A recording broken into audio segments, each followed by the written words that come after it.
that we don't debate which server we use when we are on Zoom, right? We don't have a discussion. Do you want that server or that server? Are you fine with that? No, Do you like the white paper in this server? Or are you going to go ahead?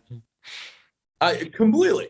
We don't like what that'd be a ridiculous. It's like just deliver me the freaking thing, right? Like I don't like we obviously used the bad server when this cut us off, but like in general, I'm not going back to the server room and being like, which brand of server was that? Like it's a commodity, and we're building blockchains will become a commodity it's going to be great. Like the value will go back to the consumer. The value will go back to the protocol layer, which is so crazy. And that's a complete seismic shift in how business works and economics works today. But at the end of the day, you're not going to care if it's Solana or like these people who are like religious about their blockchain. I believe they will each be used for different things, or everyone's going to have the same stuff. And it's just going to be about which transaction is the best. And like, it's going to like, there's not going to be a specific type. And I think, Bitcoin's going to have a lot of the same services. I think Ethereum's going to have a lot of the same services. It's just Solana's. But this is one thing that I am seeing is like in the short term, in the early days, it's not bad to bet that something is too expensive for builders. So like I missed Ethereum because I was stubborn about Bitcoin. I instead of high conviction, I was stubborn. I was like, hey, we don't have enough people to build a market that's just Bitcoin. Why are we adding a distraction right now? Saw Vitalik speak. I had every opportunity known to man to invest in the crowd sale of Ethereum. I didn't do it.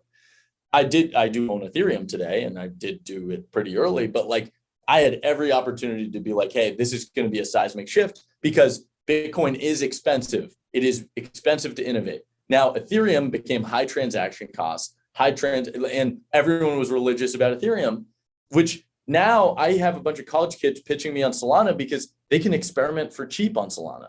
Like that's basically all they're caring about. Like they care that they can experiment for cheap. They know they want to be on Ethereum also. It's sort of like Android, iPhone. Like, why are you building on Android? Well, it's because I have an Android, right? Like it's basically like, hey, I didn't have enough money on Ethereum to actually own one Ethereum. I wanted to be able to build.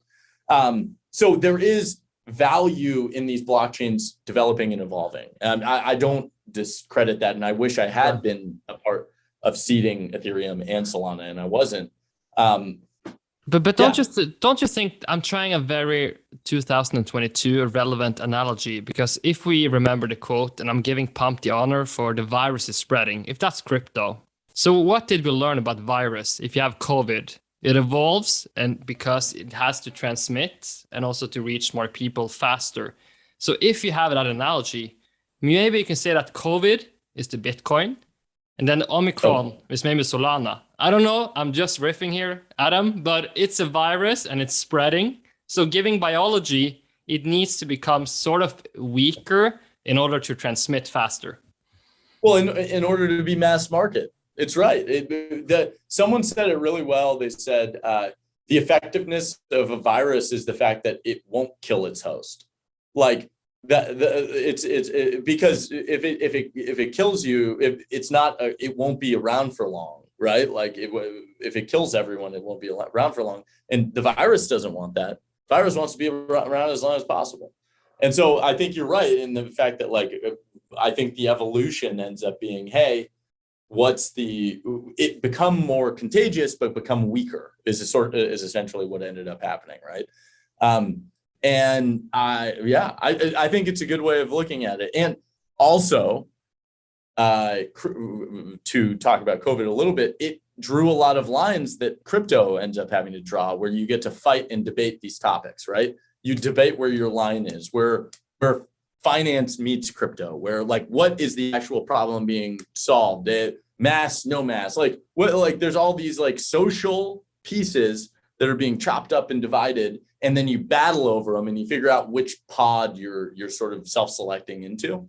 And that's that's very similar to crypto. Like that you in the beginning it was binary. I'm going to do what the old system asked for. I'm going to do what the new system asked for. And then over time, like you have to have these conflicting, hey, transaction fees are too high.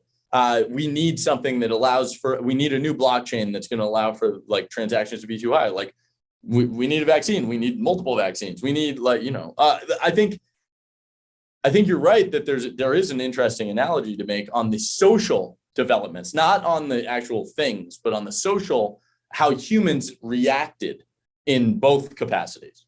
Yeah, because you also, just to finish up the analogy, because I think the end game will be the same. You can have as many lockdowns as you want, but eventually maybe everyone is going to get COVID. It just maybe doesn't know it. And it's the same with the bank system. You really don't know the infrastructure behind a banking service. But final But thing. everyone's going to. Yeah, exactly. That was my point, right? So everyone. It's basically like the big system is hiding the system, right? Like the people, the government in some capacity, or the banking system or whatever, is hiding the system, saying like, hey, but at the end of the day, life happens, and we're gonna keep going, and like humans are gonna be humans, and we're gonna do the thing. And I think one of the things that has been proven over the course of the last 2 years is we're very adaptable. Like I think humans are very we can overcome anything. Like I very much believe that, and that's why we keep innovating. That's why we keep building, and we are trying to solve hard problems and impossible problems, and like that's why I love my job. I get to see basically. I think the undervalued piece of my job is that thing I said at the beginning, which is every person who comes into my office, which is now Zoom, they are saying I'm changing the world. And I get to say, okay, how? And then they say, this is why it's going to be big. And this is why it's important. And I get to go and I get to be like, I agree, I disagree, I get to poke, I get to prod, I get to say like, I get to judge sort of essentially where they are in their development cycle. But the most fun part is that they're so full of hope, right? Like they're hoping for, they're saying, I want to build a better world. And I think that's the best part of my job. Have you seen the Gattaca movie? No, I haven't. It's phenomenal.